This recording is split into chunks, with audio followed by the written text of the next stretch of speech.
YouTube channel में आपका स्वागत है। प्रोग्रामिंग की दुनिया में हम जावा प्रोग्राम पढ़ रहे थे और अभी तक हम ऊप्स कॉन्सेप्ट के बारे में डिस्कस कर रहे थे।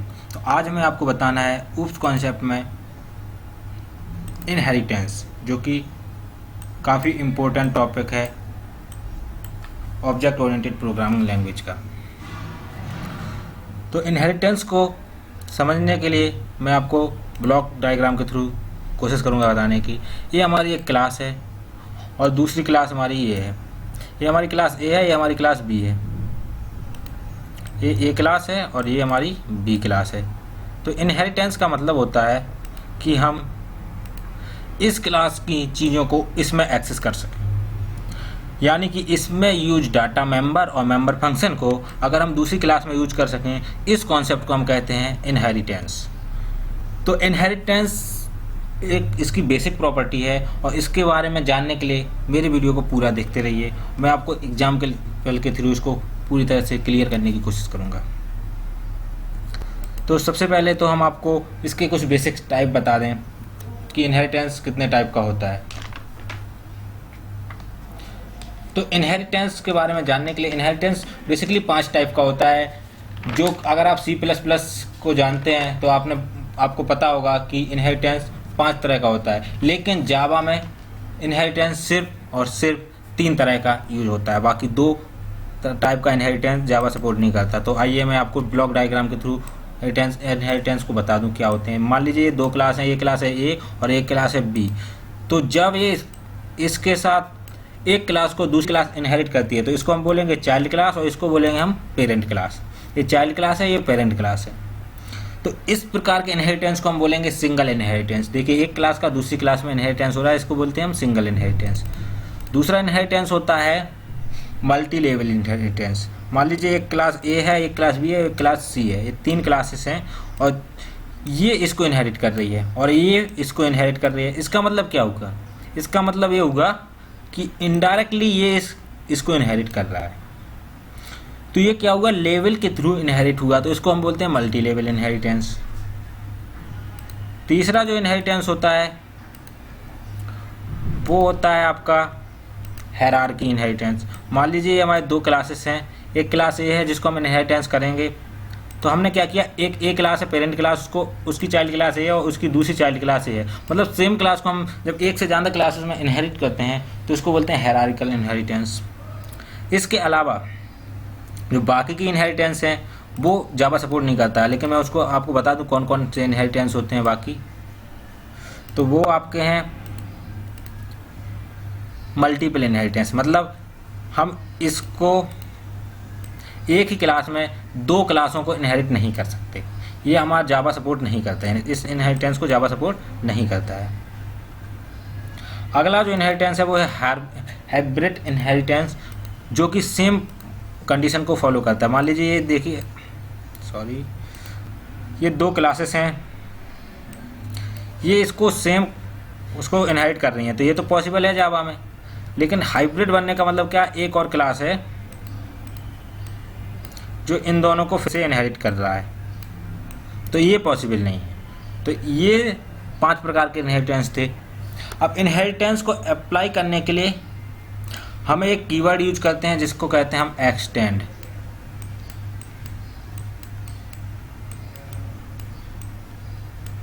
एक्सटेंड्स नाम का एक कीवर्ड होता है जिसको हम यूज करते हैं। तो आइए हम इसको प्रोग्रामिंग के थ्रू देख लेते हैं कि हम इसको कैसे करते हैं। देखिए इनहेरिटेंस का बेसिक फंडा जो है वो रियल वर्ड से आता है। जैसे ये आपका पेरेंट है और ये उसका चाइल्ड है, तो जो भी प्रॉपर्टी इसकी होगी, यानी कि जो भी इसके पास प्रॉपर्टी होगी वो इनके बाद इसको मिलनी ही मिलनी है। तो इसकी सारी प्रॉपर्टी और बिहेवियर्स इसके पास ऑटोमेटिकली आ रहा है। तो इसी प्रॉपर्टी को हम जावा में यूज करते हैं। तो चलिए हम एग्जाम्पल लेते हैं और एग्जाम्पल के थ्रू कोशिश करते हैं आपको एक्सप्लेन करने की। तो चलिए सबसे पहले हम एक क्लास बनाते हैं, पेरेंट क्लास। तो उस क्लास का हम नाम रखते हैं क्लास और उसका नाम रखते हैं पिताजी। मान लीजिए हम पिताजी नाम से क्लास बनाते हैं, तो पी कैपिटल रखते हैं पिताजी।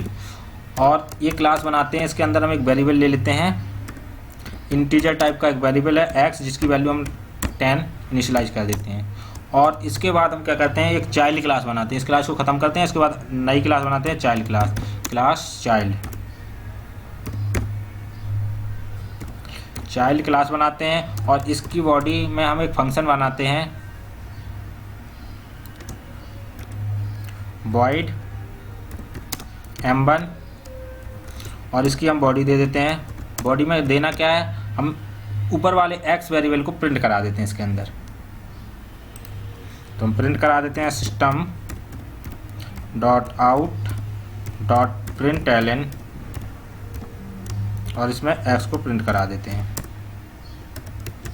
और अब हमें मेन मेथड बनाना है, क्योंकि कोई भी प्रोग्राम मेन मेथड के पहले शुरू नहीं होता। तो हमें मेन मेथड बनाना है, तो हम बनाते हैं पब्लिक स्टैटिक void main और इसमें स्ट्रिंग और इसमें एक आर्गुमेंट टाइप का एक एरे जिसमें हम आर्गुमेंट को स्टोर करते हैं वो पास करना होता है। इसके लिए हम ARGS जनरली यूज करते हैं, लेकिन हमें ज़रूरी नहीं है कि हम ARGS ही यूज करें। हम यहाँ पे कोई भी एक वेरिएबल, मान लीजिए हमने A ले लिया। कई लोगों को ये कन्फ्यूजन होता है कि हम यहाँ पे ARGS ही लेते हैं, जैसे कि मैंने इससे पहले जितने भी एग्जाम्पल लिए हैं उसमें ARGS ही लिया है। तो ये कन्फ्यूजन ना रहे कि हम यहाँ ARGS ही लेते हैं, हम यहाँ पे कुछ भी ले सकते हैं। देखिए मैं इसमें ARG लेके आपको एक्सप्लेन करने की कोशिश करता हूँ। अभी तक हम ARGS लेते थे, अब ARG ले लिया हमने। चलिए, और उसके बाद हम क्या करते हैं, ऑब्जेक्ट बनाते हैं। किसका? चूँकि हम चाइल्ड क्लास पे वर्क कर रहे हैं तो हम चाइल्ड क्लास का ही ऑब्जेक्ट बनाएंगे। तो ऑब्जेक्ट बनाने के लिए क्या करते हैं, चाइल्ड क्लास का हमें ऑब्जेक्ट चाहिए, तो चाइल्ड क्लास का रेफरेंस वेरिएबल बनाना पड़ेगा। चाइल्ड मान लीजिए C1 नाम से बना रहे हैं और उसमें न्यू ऑपरेटर के थ्रू हम ऑब्जेक्ट बनाते हैं। ये मैं आपको पहले बता चुका हूँ। ऑब्जेक्ट बनाना इसमें सबसे इम्पोर्टेंट वर्क होता है। बिना ऑब्जेक्ट बनाए आप कोई भी काम परफॉर्म नहीं कर सकते। न्यू और उसके बाद चाइल्ड, ये कंस्ट्रक्टर होता है जो हम यहाँ लिख रहे हैं। कंस्ट्रक्टर क्या होते हैं ये आगे आने वाले वीडियो में आपको एक्सप्लेन करूँगा मैं। और उसके बाद हमें क्या करना है, हमें इस फंक्शन को कॉल करना है। तो फंक्शन किसके अंदर है, चाइल्ड के अंदर। तो चाइल्ड क्लास का ऑब्जेक्ट के अंदर भी ये फंक्शन होगा जो कि हमने बनाया C1। तो ऑब्जेक्ट से फंक्शन को कॉल करने का सिंपल फंडा होता है कि ऑब्जेक्ट डॉट फंक्शन का नाम M1 और हमने इसको कॉल करा दिया। उसके बाद हम मैन की बॉडी क्लोज करते हैं और ये क्लोज करते हैं। देखिए ये हमारा पूरा प्रोग्राम बन चुका है। इसको हम सेव कर लेते हैं, जावा के अंदर ही कर लेते हैं। चलिए, तो हम लिखते हैं चाइल्ड के नाम से, चाइल्ड डॉट जावा। ये देखिए ये पहले से एग्जिस्ट है, तो मैं इसको क्या करता हूँ, ओवरराइट कर देता हूँ, यानी कि इसको रिप्लेस कर देता हूँ। तो ये मेरा सेव हो गया। अब देखिए यहाँ पे हमने दो क्लासेस तो बना ली, लेकिन अभी इनहेरिटेंस की तो कोई प्रॉपर्टी लगाई नहीं, बस दो क्लास बनाई हैं। तो मैं इसको पहले तो कंपाइल करके दिखा दूं कि इसमें क्या एरर आएगी, उसके बाद मैं इसको रन करके भी दिखाऊंगा और इसकी एरर सही करके दिखाऊंगा। तो हम अपने डेस्कटॉप पे आ जाते हैं। तो हम अपने डेस्कटॉप पे आ गए और उसके बाद देखिए ये जावा है, यहाँ पे मैंने सेव कर रखा था। ये देखिए चाइल्ड, तो यहाँ पे राइट क्लिक, शिफ्ट के साथ right click, open command window here, javac child dot java और हम कंपाइल करेंगे। देखिए हमें एरर आएगी और ये देखिए x जो है वेरिएबल वो एरर दे रहा है। क्यों? क्योंकि x इसका पार्ट है ही नहीं, तो हम इसमें यूज कैसे कर सकते हैं, x तो इसका पार्ट है। तो हम इसको सबसे पहले इनहेरिट कर लेते हैं। इनहेरिट करने के लिए एक्सटेंड कीवर्ड, एक्सटेंड, और कौन सी क्लास इनहेरिट करनी है, पिताजी, और उसको हम सेव कर देते हैं। सेव करने के बाद हम फिर से कंपाइल करते हैं इसको और ये देखिए कंपाइल हो जाएगा। ये देखिए कंपाइल हो गया। अब इसको रन कराते हैं, तो जावा और उसके बाद क्लास का नाम चाइल्ड, और ये देखिए हमें आउटपुट आ गया 10। तो उम्मीद है आपको इनहेरिटेंस समझ में आया होगा। अब कुछ लोगों के अंदर कन्फ्यूजन होता है। कन्फ्यूजन क्या होता है? कन्फ्यूजन ये होता है कि हमें यहाँ पे हमने इनहेरिटेंस यूज क्यों किया है। हमने यूज किया है सिर्फ इस वजह से क्योंकि हमें इस क्लास के इस मेंबर फंक्शन को यहाँ पे यूज करना था। तो क्या ये वाली लाइन हम यहाँ नहीं लिख सकते थे? बिल्कुल लिख सकते थे। तो हमें इनहेरिटेंस का यूज क्यों किया? तो उसको समझने के लिए आपको मैं एक नॉर्मल एग्जांपल बताने की कोशिश करूँगा। मान लीजिए ये आपका कोई कंपनी है जिसमें इतने सारे डिपार्टमेंट हैं, उसमें वर्कर्स होंगे, तो हर डिपार्टमेंट के लिए अलग अलग वर्कर होंगे। अब इनकी कुछ डिटेल तो नॉर्मल होगी, जैसे नेम सबके लिए सेम होगा, नेम सेट करने का फंक्शन सेम होगा, फंक्शन सेम होगा। ऐसे कई फंक्शन होंगे जो इसमें सेम होंगे, जैसे ज्वाइनिंग डेट सेट करने का, एक्सपायरी डेट सेट करने का, इनका डाटाबेस में एंट्री करने का, कंपनी नाम सेम होगा। तो कुछ चीज़ें सेम हैं, और जब कुछ चीज़ें सेम हैं तो इन सब में हमें बार बार लिखनी पड़ेंगी। ये तो मैंने 4-5 फील्ड बनाई हैं, ऐसे हज़ारों फील्ड होती हैं कंपनी के अंदर, तो सब में अलग अलग में यूज करना पड़ेगा। तो इससे अच्छा हम क्या करते हैं कि हम एक क्लास बनाते हैं जिसमें ये कॉमन जो फंक्शंस होते हैं और कॉमन जो भी कॉमन वैल्यूज होती हैं वो सारी की सारी इसमें स्टोर करा लेते हैं। उसके बाद क्या करते हैं, फंक्शन सारे इसमें रन करा लेते हैं। सिर्फ हमें वैल्यूज इनपुट करानी होती हैं, वो हम सब क्लास में अलग अलग कराते हैं, और फंक्शन हमारे यहाँ से चलते रहते हैं। तो हमारा क्या होता है, इनहेरिटेंस करने का ये फ़ायदा हो जाता है। और कभी कभी क्या होता है, हमें सेम डाटा हमें चाहिए होता है। जैसे हमने एक फंक्शन यहाँ बनाया हुआ है, उसी फंक्शन का यूज इस क्लास में भी है, इस क्लास में भी है। मान लीजिए हमने इसी क्लास के अंदर, अलग से क्लास बनाने की जरूरत नहीं, मान लीजिए हमने इसी क्लास के अंदर ही हमने ये फंक्शन बना लिए सारे। अब इसी क्लास को हम हर क्लास में इनहेरिट करते रहेंगे, तो क्या होगा, अगर हम इसी को इनहेरिट करते रहे तो इसी से सारे फंक्शन उठते जाएंगे और बाकी सारी क्लासेस में सारे फंक्शन रन होते जाएंगे। तो ये काम इनहेरिटेंस तब हमें काम आता है जब हमें लॉट ऑफ डाटा होता है। जैसे हम करोड़ों रिकॉर्ड एक साथ रखना चाहते हैं, तब हमें इनहेरिटेंस का बेनिफिट समझ में आता है। अभी हमने सिर्फ एक मेंबर को इनहेरिट करके दिखाया तो आपको शायद क्लियर ना हुआ होगा, लेकिन आप अब प्रैक्टिस करिए और बहुत सारी ऐसी क्लासें बनाइए जिसमें एक नहीं 10-12 फंक्शन बनाइए, 10-12 वेरिएबल बनाइए और उनको दूसरी क्लास में एक्सटेंड करिए। और अगर आपको कोई प्रॉब्लम हो रही है तो आप मुझे अपना ऑब्जेक्टिव बताइए कि आप करना क्या चाह रहे हैं, उसका प्रोग्राम बना के मैं आपको दिखाऊंगा। तो आप इस वीडियो पे कमेंट करके और मुझसे प्रोग्रामिंग हेल्प ले सकते हैं। मैं आपको और प्रोग्राम भी बता सकता हूँ, लेकिन अगर आप कहीं पर दिक्कत आ रही है तो आप कमेंट कीजिए आपको किस टाइप का प्रोग्राम में दिक्कत हो रही है, मैं आपको उस प्रोग्राम का सॉल्यूशन प्रोवाइड करने की कोशिश करूंगा।